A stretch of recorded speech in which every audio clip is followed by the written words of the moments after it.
ஆணவ படுகொலைக்கு எதிராக கடுமையான நடவடிக்கை எடுப்பதோடு சமுதாய மாற்றத்தையும் ஏற்படுத்தி அதன் மூலம் இந்த அநீதியை தடுக்க வேண்டும் என்பது நம் அனைவரது ஆதங்கமாக இருக்கிறது.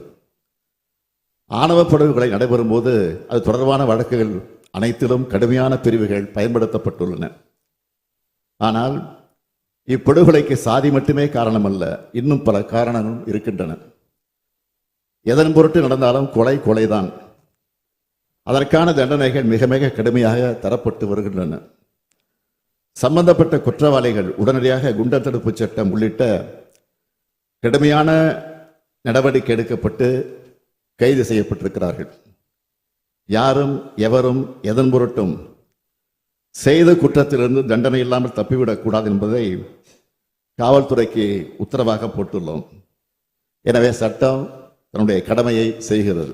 சீர்திருத்த பரப்புரையும் குற்றத்திற்கான தண்டனையும் வாழும் கடையுமாக முன்னெடுக்கப்பட வேண்டும். இது குறித்து தேவையான பரிந்துரைகள் அளிப்பதற்காக ஓய்வு பெற்ற உயர்நீதிமன்ற நீதிபதி திரு KN பாஷா அவர்கள் தலைமையில் சட்ட வல்லுநர்கள், முற்போக்கு சிந்தனையாளர்கள், மானுடவியல் அறிஞர்களை கொண்ட ஒரு ஆணையம் அமைக்கப்படும் என்பதை என்னுடைய முக்கியமான அறிவிப்பாக இம்மாமன்றத்தில் அறிவிக்கிறேன்.